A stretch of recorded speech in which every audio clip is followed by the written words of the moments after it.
Guys, what is up? Back at you once again. It is your boys, Chin that freaking Mark. Diggity D, how's it going? We had ourselves a go-home episode of Raw for WrestleMania. Yep, we did. Let's speak words about it.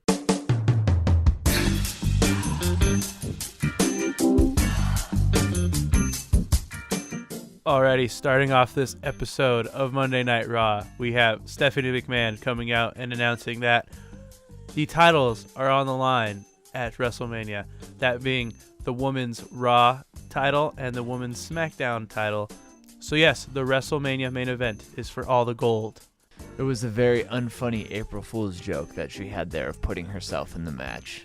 Next up, we have Paul Heyman and Brock Lesnar coming out. And Paul Heyman is saying, you know, Brock Lesnar's going to win because that's what Brock Lesnar does. And then Seth Rollins comes out and it's like, nah, man, that's not going to happen. I'm going to win. And then he kicks him in the nuts twice, that being Brock Lesnar, and then he leaves. So yeah, some more heat for their match at the WrestleMania of sorts. So next up, we are going to have ourselves a women's 8-women match, that being Sasha and Bayley with Natalya and Beth Phoenix going up against the Iconics, Nia and Tamina. You know what we had in this match? A literal OMG moment, as you called it yourself. Did they hit the right trigger and Y at the same time? That's right, straight up out of 2K, yeah. Tamina, I think, was the one that went flying through that barricade, courtesy of Beth Phoenix.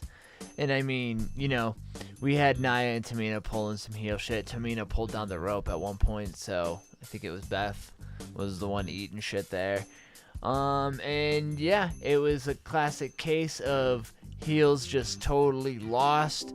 This match ended with Peyton Royce getting her beautiful face smashed into the mat there. And yeah, I hope that backs up my prediction of the Iconics winning them championships. Next up, we have Apollo Crews taking on Jinder Mahal. Jingly jingle balls. Yeah. They're taking each other on what is, I'm presuming, a lumberjack match because we have a lot of the participants just hanging out. Yeah, it looked like it, at least. And yeah, it's just a regular old match. It's a pretty quick one. Apollo gets the win.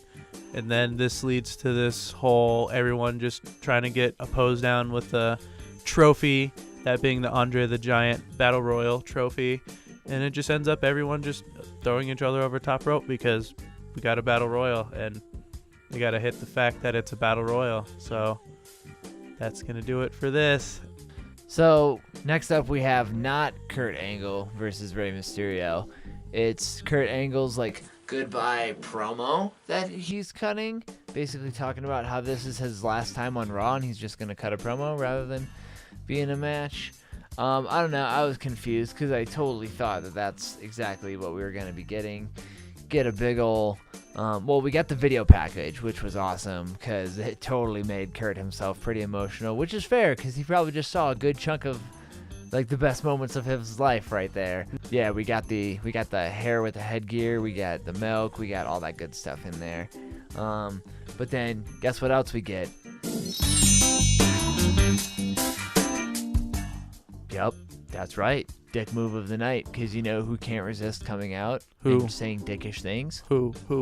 I'm glad you asked. Who? Baron Corbin is who, because that dumpster fire we always have to keep talking about. Yeah, it's him wreaking his ugly ass dumpster fire head. But you know what? Rey Mysterio comes out to defend the Angle because they're good buddies and everything. And you know, Corbin goes to act a fool here, and it works for like all of a second before Angle and Mysterio get the upper hand. Because fuck off, dude. This is Kurt Angle's last night on Raw. Like, eat a dick. Yeah, eat a dick.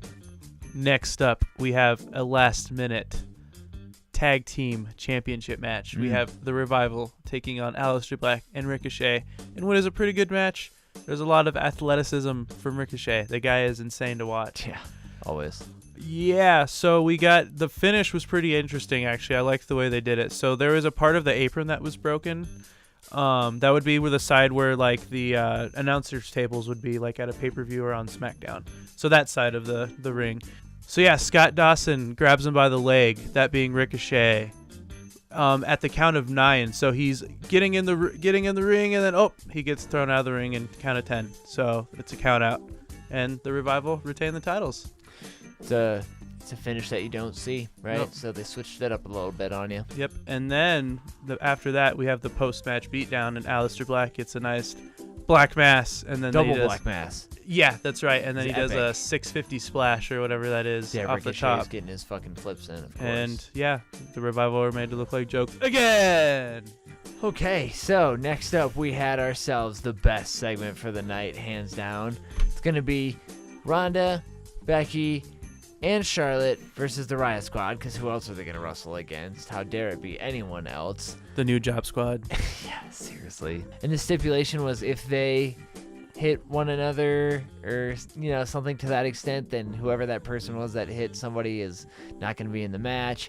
And yeah, that stipulation didn't matter because it took all of 2 minutes to tap out Liv Morgan. And then the second that Liv Morgan gets tapped out, Ronda just punch-asses Charlotte. That just turns into this whole brawl that is a classic case of let's get the security, let's get the police in there. The police were in blue, so, we really knew they were police that time. It was ridiculous and awesome. It led backstage, and we had these cops think it's a good idea to put Becky Lynch and Ronda Rousey in the same police car. And they started immediately fighting, which obviously they were going to do that.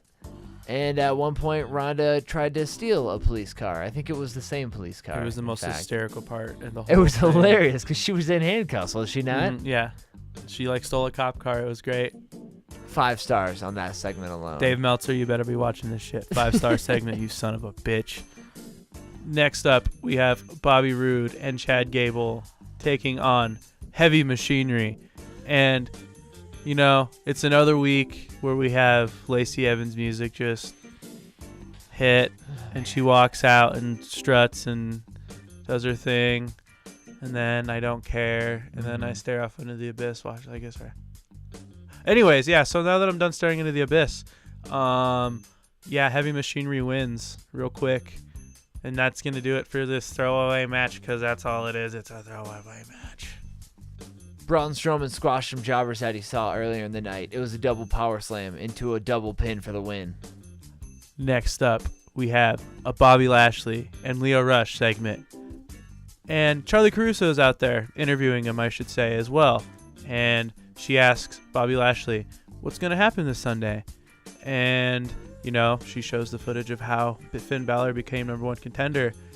And Lio Rush is like, that was all a fluke, all right? He had to pin Jinder Mahal to become number 1 contender. He couldn't even pin Bobby Lashley. And Bobby Lashley takes the mic and talks about how he's going to beat the demon out of Finn and yada, yada, yada. And then all of a sudden we see Finn show up on the screen, kind of like this. Stealing Bobby Lashley's gimmick there, popping up on screens. Yep, totally. And they do the most ridiculous CGI smoke, and he's slowly changing into the demon, and then he's like, I'm the demon. A lot of tongue. And then we have ourselves the main event for the night, Baron Corbin versus Rey Mysterio.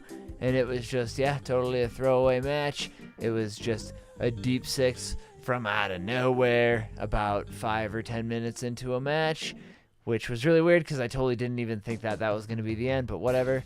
And then, Baron Corbin wins. Everyone hates him. And as he's leaving, Kurt Angle shows up and puts him in an ankle lock so we could get a good pop because everyone hates Baron Corbin. Yep. Basically. What a go-home episode. Alrighty, and now it's time to grade ourselves an episode of Raw. And you know what? There was a little bit of debate on this one because it had one segment especially that was awesome. That being the women's main event. Everyone's getting arrested. Now they're all going to have mugshot t-shirts. Just watch. I hope to God not. Strong Dees. Strong Dees. WrestleMania is going to be fantastic, hopefully. Yeah, what a weird, it was a weird episode, go-home episode. It was a bit weird. Alrighty, guys, that's going to do it for us. And another go-home edition, this time the WrestleMania go-home edition of Monday Night Raw. Don't forget to check him out tomorrow night for SmackDown. Check me on Wednesday night for NXT. Until the next time, it's been me. It's been diggity, diggity, diggity, diggity, diggity, diggity, diggity D. Hey, hi, it's been Chin, that freaking Mark. Talking about Graps. And don't forget to like, share, subscribe, and follow, right? I mean, you might as well. And you'll be seeing these lovely faces again here soon. So, bye. Bye.